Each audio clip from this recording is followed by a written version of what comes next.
ముఖ్యంగా కల్వకుంట్ల ఫ్యామిలీ అంటేనే తెలంగాణను ఓన్ చేసుకున్న ఫ్యామిలీ. ఆ ఫ్యామిలీలోని ఆడపడుతైనటువంటి కల్వకుంట్ల కవిత గారే ఈ మధ్య అన్న పెద్ద స్టేట్మెంట్, ఆశ్చర్యపడే స్టేట్మెంట్. మనకు భౌగోళిక తెలంగాణ వచ్చింది కానీ సామాజిక తెలంగాణ రాలేదు ఆమె అంటుంది. ఆమె అన్నది కాబట్టి స్వయంగా తెలంగాణను ఓన్ చేసుకున్న కల్వకుంట్ల ఫ్యామిలీ నుంచి వచ్చిన ఆనిముత్యం లాంటి నోటి మాటలతో ఆమె అన్నది. కాబట్టి బీసీ ఉద్యమాన్ని భుజాల మీద వేసుకొని రాష్ట్రమంతా పర్యటిస్తున్న మా కాశీనాథ్ నేత ఏదో ఒక రోజు ఎలక్షన్ బై సెలక్షన్ ద్వారా,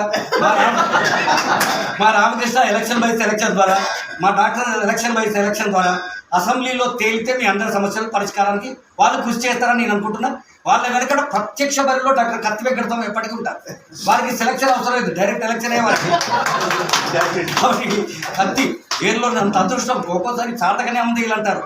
సాధకనామదేయులు అంటే పేరులో ఉన్నది కత్తి. కాబట్టి కత్తి లాంటి స్వభావంతో ప్రత్యక్ష ఎన్నికల్లో అసెంబ్లీలో ఉంటారు, పరోక్ష ఎన్నికల్లో మా మిత్రులు వీళ్ళు ఖచ్చితంగా అసెంబ్లీలో ఉంటారు. మీ సమస్యలను ఏదో పరిష్కారం.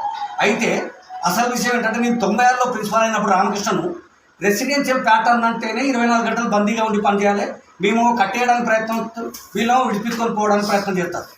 నా దగ్గర ఉన్న అందరూ స్టాఫ్, ఇక్కడ ఉన్న మా మిత్రులు ప్రసన్నచారి కానీ ఇక్కడ కనిపించి మా వాళ్ళందరూ ఆ టైం టేబుల్ లోబడి, మా డాక్టర్ మధు కూడా వితిన్ 24 hours టైం టేబుల్ లోబడి పనిచేస్తే రామకృష్ణ ఒక్కడే కొట్టడానికి ప్రయత్నం చేశాడు. నేను అనుకున్న ఏదో ఒక రోజు లీడర్ అవుతాను అనుకున్నా.